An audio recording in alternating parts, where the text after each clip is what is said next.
testing. 1, 2, 3, 1, 2, 3. Sí, sí. Sí, sí. 1, 2, 3. 1, 2, 3. Sí, sí. Testing, testing. Sí, sí, sí, sí. Testing.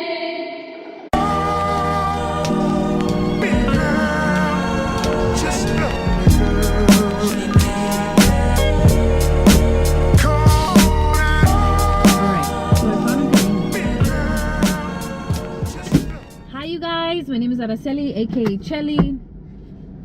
Today on my channel, on Chelly's Mental Wealth, I am actually doing a Q&A. Funny story, I did a Q&A yesterday in the blistering hot outside so I can get some privacy and it was a total hot mess. So I'm going to be doing a Q&A. I did this Q&A on my Instagram story. So if you guys are not following me on Instagram, I would really appreciate if you guys follow my Instagram, because I do polls, I do topics every other week, and you guys get to choose what my topic's gonna be because you're my consumer and I gotta give. So it's all what you guys want. You guys control my channel to some extent. So let's get this video started and let's answer these questions. First question. My first question. I actually remember all the questions because I answered each question very thoroughly yesterday. And it's kind of good that I'm doing it the second time around so I could kind of cut through all the baloney and kind of get to the point so I don't ramble too much. So yeah, the first question that I remember answering is, did you always knew you wanted to be a behavioral specialist?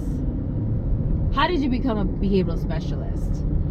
So the question to that answer is, no, I did not know that I wanted to be a behavioral specialist. I didn't even know that a behavioral specialist even existed.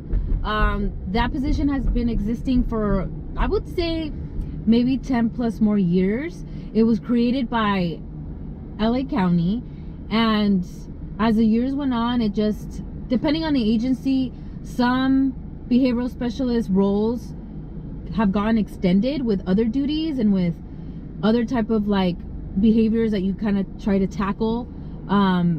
Like in my type of role before, it used to be just tackling aggression behavior, defiant behavior. And if you guys don't know what defiant behavior means, it just means when you don't like to follow directions, like you're defiant, like anything that someone tells you, like any type of direction or prompt, you don't do it, that means you're engaging in defiant behaviors. So that was what our main target thing was.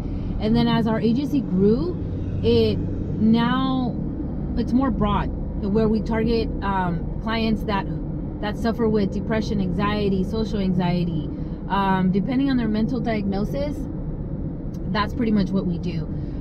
It's not just about aggression anymore, because anxiety and depression can look very different with anyone. It's not always sad, sometimes it comes out angry. So yeah, across the board. So I hope that answers your guys' question. I never really knew if I wanted to be a behavior specialist, but I'm really fortunate that I came across this position because it really exposed me in the mental health field. So I'm really grateful for that. Now that goes into the next question that I remember is, they asked me if I was a licensed MFT or if I was a licensed MSW. And no, I'm not. I think that sometimes I come across as I am licensed because I work one-on-one with clinicians, therapists, supervisors, different types of titles that they may have their license, or they're going to go get their license, or yeah, they're just in that realm. So I sometimes sound like a clinician. I've heard that a couple of times already, where people have told me that I sound therapeutical, but I'm not. So yeah, it could be a little bit confusing. So I'm sorry about that. I'm actually just a behavioral specialist. I just have my bachelor's. I also did try to apply for an MSW master's program about 2 years ago. Last year I applied to one school and I did not get accepted, and then I reapplied again this year to 2 schools, and unfortunately I didn't get accepted again. It's been really tough because I had to go back to school to get my prerequisites to allow my degree to be useful as for me to enter into a master's program. So I had to get my prerequisites in order for me to apply for a master's program. And like I mentioned in the past, I'm really, really grateful that I had this position as a behavioral specialist, because it made me realize that I don't want to do an MFT, master's degree, which I was really, really happy about, that I was able to figure that out in this position, because it would be really unfortunate for me to go back to school and go get a master's degree, spend a lot of money on a degree that is not going to actually give me what I want.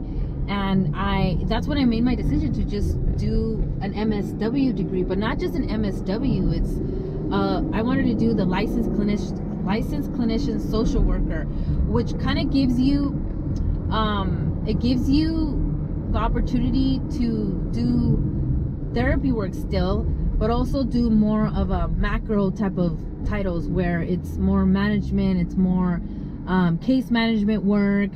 There's more opportunities in you getting different types of positions in different types of locations, like in a hospital setting. So it just opens up a lot of more opportunities, and that's why I ended up choosing to just switch it up. That's what I'm like, wow, it's so crazy how I was really discouraged at one point.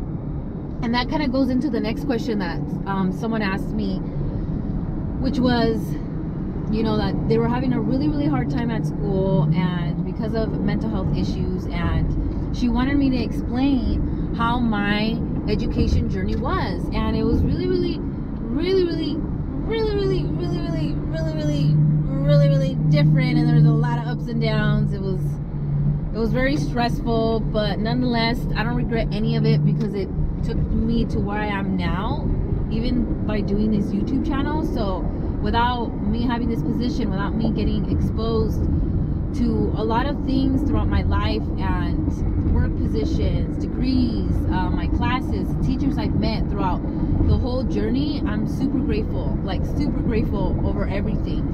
Even though I do have a loan, even though I still don't know what I'm going to do with my education, I'm not stressing over it. I'm just kind of taking it day by day. But going back to my education, at first it was really, really tough, you guys, because I didn't really get good grades in high school. And in my mind, I always told myself, I don't like school, I don't like school, I don't like to do this is boring, I don't get it. I was getting really bad grades, but fortunately, I mean, I was pretty happy that I graduated. So barely graduated, but I graduated. So when I got out of high school, my mom was already like, what are you gonna do? What are you gonna do? Because of that, I enrolled myself into cosmetology, because I thought to myself, okay, well, I don't want to go to college, but I got to do something. So I enrolled myself into a cosmetology class, thinking that that's what I wanted to do, because I was kind of interested in it.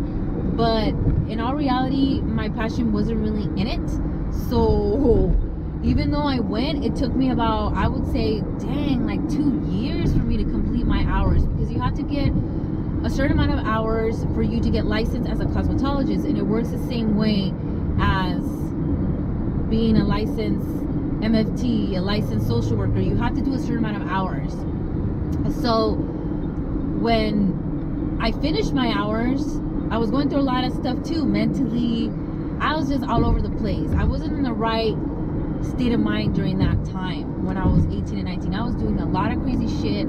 I was not being the best daughter that I could be, and I was causing a lot of stress. I was making a lot of bad decisions. I didn't care about school, so that's why it took me a really, really long time to finish it. And then I ended up getting pregnant. So in the mix of all that, that's what kind of motivated me to complete my cosmetology school and try to get my license, because I needed to have something to fall back on, because I was pregnant, and I needed to make sure that I had solid income coming. So I got my hours. It was really funny story is that I was doing really shitty at the adult school, and I thought that by changing my environment, by going to another school, which was a private cosmetology school, I don't know if you guys know about the school, but the school was called Marilenos. They don't exist anymore. I think they finally closed down because they were taking advantage of a lot of people having to pay like thousands and thousands of dollars in loans for a license. I mean, for like schooling where you could get that at an adult. I don't know. It was yeah. There was a huge. I hope they don't exist still, because that's crappy. But I made a bad decision to go to Marilenos, but I completed my hours. I ended up getting stuck with the loan when I could have just paid everything in cash as an adult school. So if you guys are interested in doing cosmetology school, take the adult school route. Do not do private schools. It's not worth it. The adult school route, they actually really teach you well to try to pass your state test, which is going to let you get your license. Because think about, you guys got to remember that when you're a cosmetologist, they're not looking at how good you can cut hair. They want to make sure that you're sanitizing, you're keeping your clients safe. The same thing goes when you take your MFT license and your MSW license. When you get any type of license, it's always just about safety and making sure you know how to assess safety and you're taking care of your consumer. But anyways, that was the whole like cosmetology thing. It literally took me 3 times to pass that test, you guys. 3 times to pass my cosmetology test.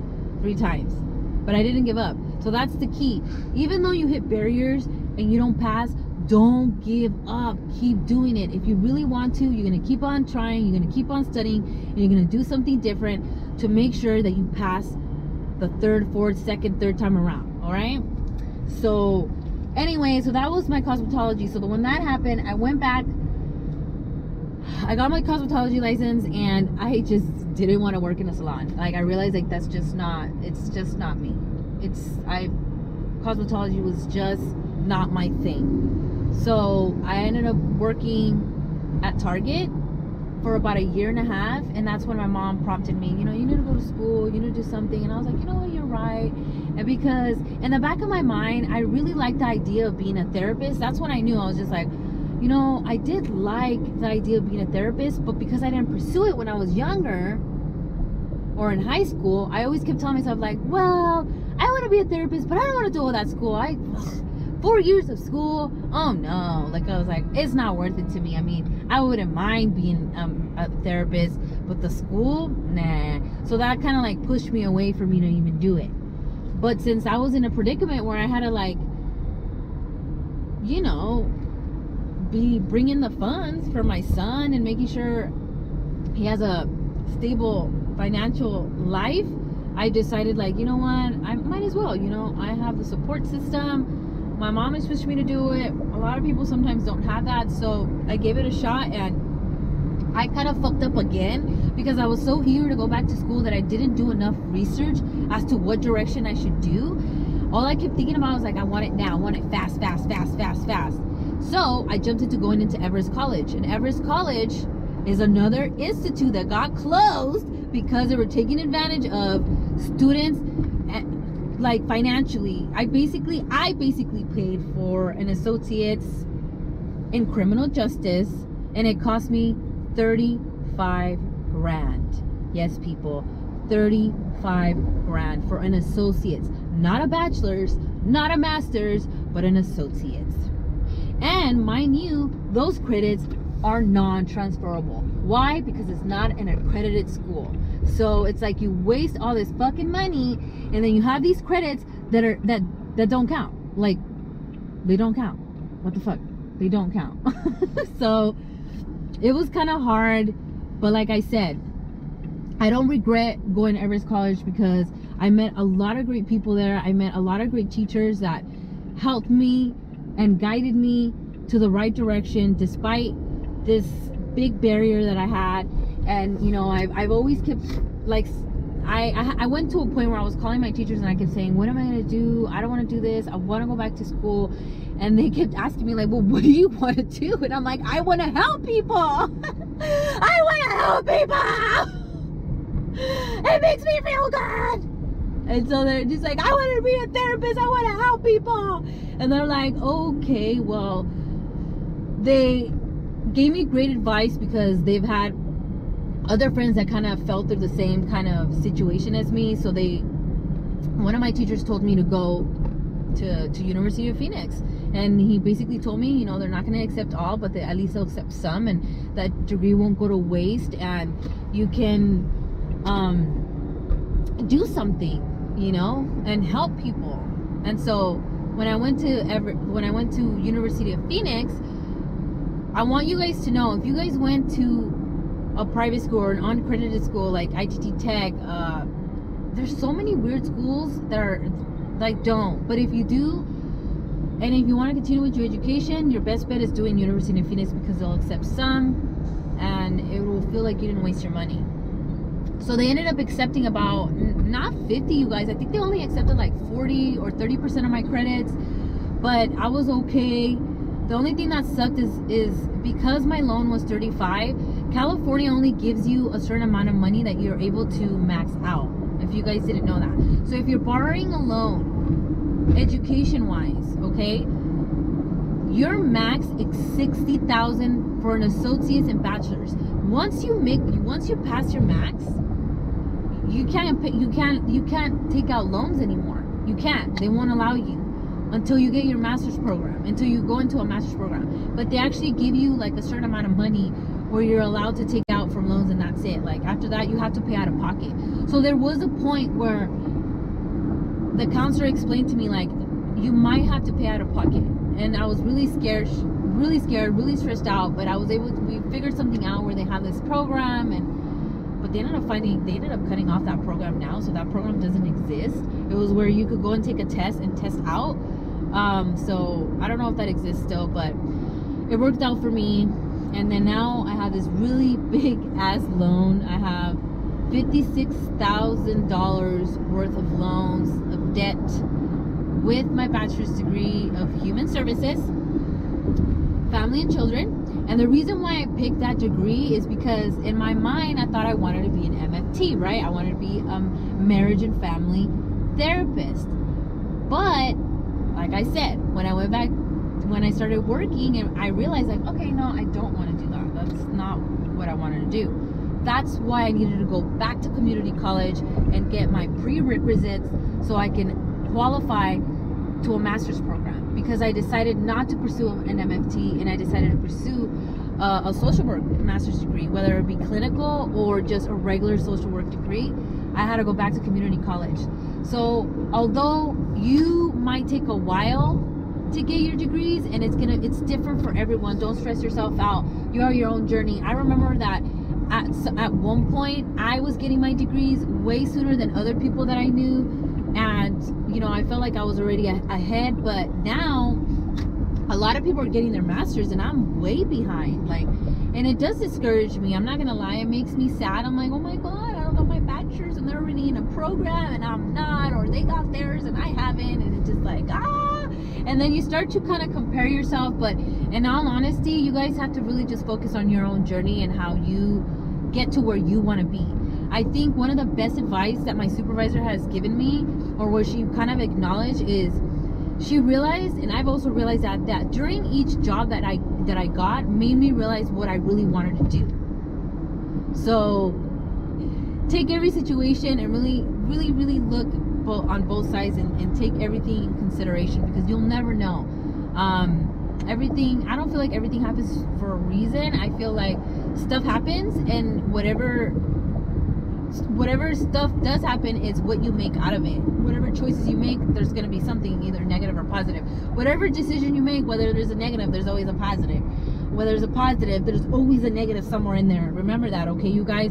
I remember this thing that Jamie Foxx said that stayed with me forever, is he said that about the yin and yang, where he notices that even though something positive happens to you in your life, there is always something negative hanging on, you know. There's always a con, something, and that's why it's so important for you to also see those negative situations and really look for those positive attributes towards that negative situation, and it really kind of helps you see things in a different perspective.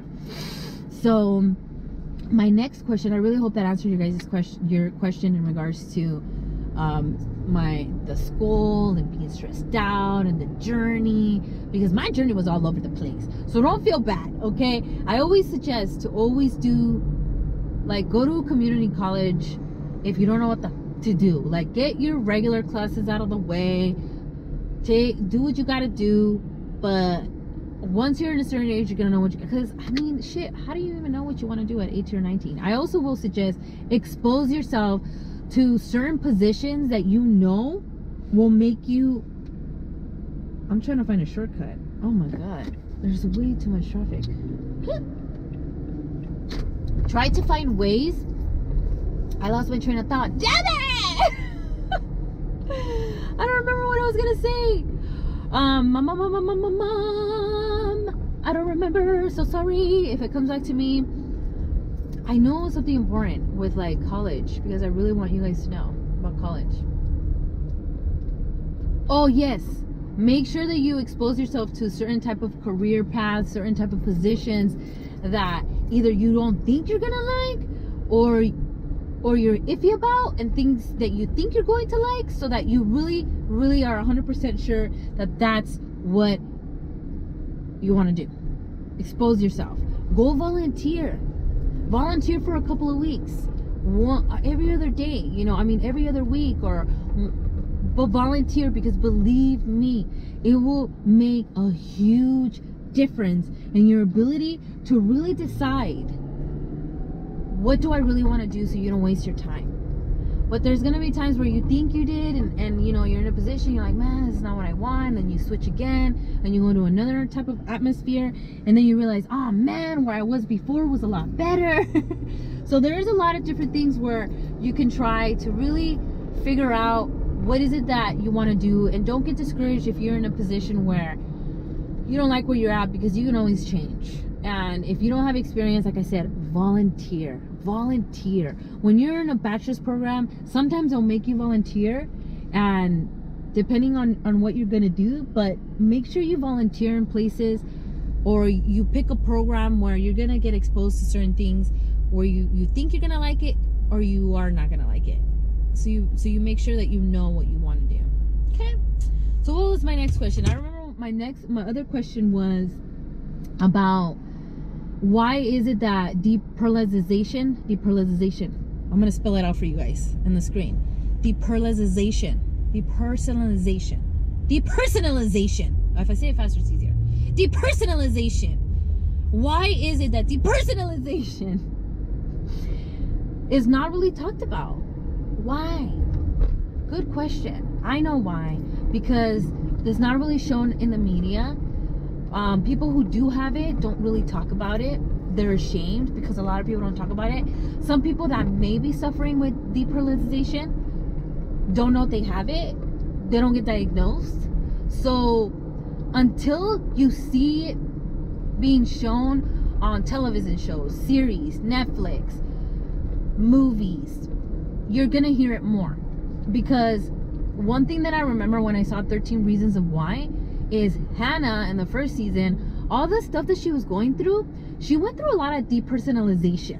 Like there was a lot of out of body experiences that she experienced, and they didn't really talk about that in the episode. Like no one talked about like, oh, she's going through depersonalization. They just mimic the behaviors. That's it. See? So you say something to 13 Reasons Why. Tell them. Give people the name so they know, oh, so that's what I have. Maybe I should go talk to someone. Doesn't mean you gotta take medication, but maybe you gotta go talk to someone. So, yes. Oh, did I go the wrong way? No, I didn't. I didn't go the wrong way. Okay, I gotta let you guys go.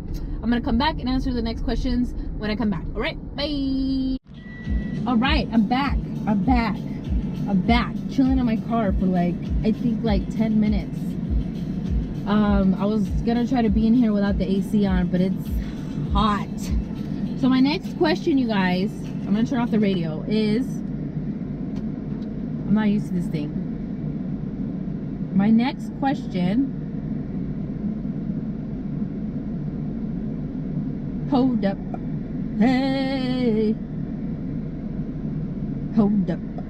Okay, my next question is, I know you're not a psych doctor, but do you find yourself diagnosing people when you first meet? You're right, I'm not a psych doctor, so I don't really diagnose people. I would kind of put it in a sense where, since I am exposed to clients who suffer with depression, anxiety, social anxiety, I'm able to pick up on those signs where I might observe someone's behaviors and I might think in my head like, oh man, maybe they're like dealing with like some depression, or I'll look at someone and they're kind of like fidgety or doing something. Their body language shows that they're either anxious or nervous.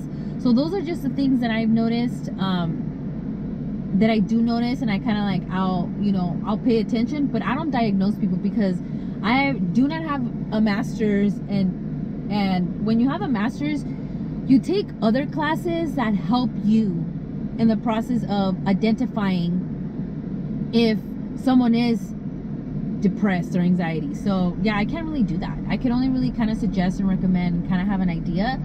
The only thing that I do catch myself doing is I'll observe people's behaviors while I'm like at parties or something, family party. And since I'm so used to observing my clients' behaviors, and usually they're a lot younger, or I'll observe the parents, I call them my work goggles, like my behavioral specialist goggles. Like, I have to remember to take them off, because in the beginning I used to try to give suggestions and recommendations to like family members or friends, and it didn't really go so well. And and I learned my lesson to just kind of like, okay, I need to mind my own biz.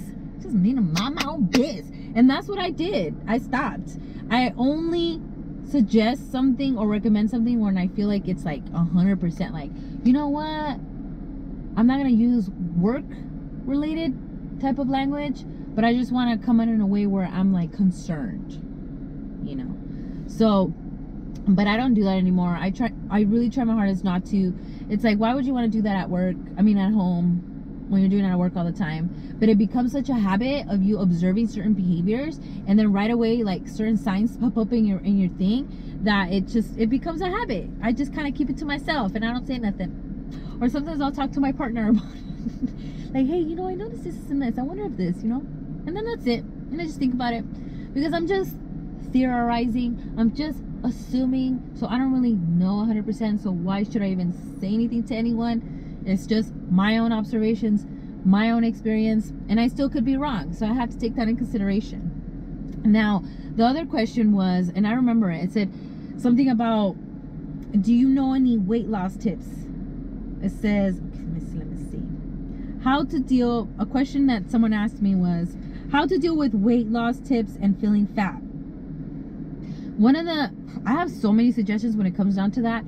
First suggestion would be, get rid of the scale. Do not focus on the number, because fat always weighs more than muscle, okay? Change your language that you use. Stop you saying that you're on a diet. Start saying, I'm changing my lifestyle. I'm changing the way I eat. I'm changing my eating habits. Don't say I'm in a diet. That's another tip. Another thing too, stop following fitness Instagram stuff, because that is not reality, you guys. Fitness people who have Instagram pages that have thousands of followers or a million followers, that's what they do all day. They literally work out every single day for their Instagram page. We can't do that. We don't do that. When can we exercise every day for 2 or 3 hours at a time? Like, we don't do that. No, we don't. And then also like planning how to eat, all that stuff takes a lot of time, and it's very consuming, that it is almost nearly impossible for you to get to that point how that Instagram person is. It's gonna take a long time, and it's very discouraging to see that type of stuff and you're not seeing that progress. I always will suggest, start following fitness stuff once you're already at a point where you're okay with your weight, with your muscles, because a lot of people weight train too nowadays. Don't do it until you're ready. And then if you're gonna follow things, follow pages where you just learn techniques. Go to Pinterest. They don't show you bodies and all. They just show you pictures of cartoons and how to do things, how to meal prep.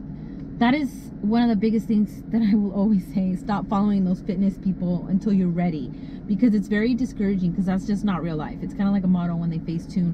When you see a model on Instagram, they face tune all the time, and it's just like, that's not really you. And you think that's them, and you want to be like them, and it's just that's their profession. That's what they work towards, is to make sure they look beautiful, to make sure they get stuff done, to make sure they get the Botox, to make sure they get their teeth whitened.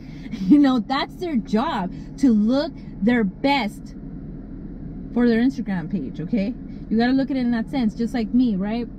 I put out a lot of stuff that has to do with mental health because I work in the profession. I see a lot of mental health pages and they're very vague, and there's a lot of different types, right?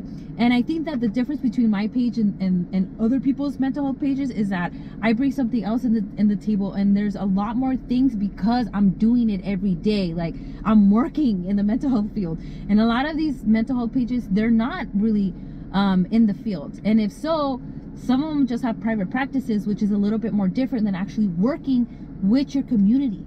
I work in LA County, all over LA County, and I work with different types of demographics, different types of low, high income people, different types of races, cultural ages. It's just, I feel like I'm a little bit more experienced and I know what certain community needs out there because of that, and that's the only reason why I had that niche. But I'm hoping that other people that are in the profession eventually can go and start doing pages like this. The only reason why I can do it is because I'm not in a master's program, because I think if I were to be in a master's program, it would be nearly impossible for me to film this many videos and have a master's program and work and have a family. That's another thing too. I have a family, so yeah, I have a kid, I have my partner. That's another thing that I kind of have to add to the table, is that I have experience working with my own son and his own behaviors, and I get to see, okay, my behaviors is affecting my son. Now I kind of went on a tangent. Let me stop, because I forgot. Oh, it was about weight loss. So this kind of went towards a different direction, but I hope you guys get my point. Okay, I think my last question is going to be, I remember the last question is, I remember it had to do with anxiety. I remember it was to give you some tips in regards to anxiety. Have you watched my video? I have a video down there. It's called How to Control Your Anxiety, and another one is about how to control your social anxiety. If you go back to those videos, you really get to hear me give you tons of interventions and coping skills. I educate you as to why your anxiety gets triggered. I try to give you examples. I try to give you my personal experience with anxiety and social anxiety. Check out those videos. But one thing that I will say about anxiety is the best tip that you can do is exposure. Expose yourself to the situations that trigger your anxiety. If you don't pay it, first you have to pay attention as to when your anxiety, or how many times your anxiety gets triggered. You have to be really self-aware. Once you're done with that is when you kind of have to be prepared. Okay, I get anxious when I go to the mall, or when I go to the movies, or when I'm doing stuff by myself. So I'm going to prepare myself so I won't feel as anxious. And that's when the coping skills come into play. You have to figure out what coping skill works for you. And there's all kinds of things. You could use the squishy. Have you guys heard about the squishy? Oh my God, I'm going to review the squishy on my channel because people need to know about the squishies. And there's actually YouTube videos where kids review these squishies, because kids love these squishies, but adults can use them too. They make cool adult squishies where, I mean, they're really fun. I remember I bought one for my client because she was a teenager, like a ball of $100 bills. Like I was like, you know, just squeezing the $100 bills. Like, I even liked it. So anyways, a squishy, if you haven't heard about it, look it up. It's like another way of using a stress ball, but it's soft and it inflates. So if you like that whole sensory thing and you love to touch stuff and it soothes you, it really would be great for you. Another tip is, if you're more of a like hearing type of thing, I always suggest putting your headphones and putting music that soothes you so that it distracts you. Another tip that I can also give you is have someone with you to kind of remind you, or how are you feeling, you know, like checking in with you, and then kind of to help you come back to earth if your anxiety is getting the best out of you. So having someone with you and saying like, oh, I can see that you're biting your nails, or you're doing this, are you okay? And then you can kind of tell them like, no, I'm not okay, and then they can kind of help you calm down. But you can get used to them. I explained that on my next video. I don't really want to get into too much detail, but that's my last question, you guys. Please do not forget to poke that like button. You poke it. Poke. Please do not forget to subscribe if you're new to my channel. Thank you so much for your guys' interest. I really hope that this Q&A was very informative. I know I ramble a lot and I go into other tangents, but I hope that was also very informative for you guys. This is really, really fun for me, and thank you guys for the ones that submitted the questions. And I can't say thank you enough. Thank you guys. Thank you. I will. Well, yeah, I gotta let you guys go now. I gotta stop talking. So I'll talk to you guys later. Bye bye.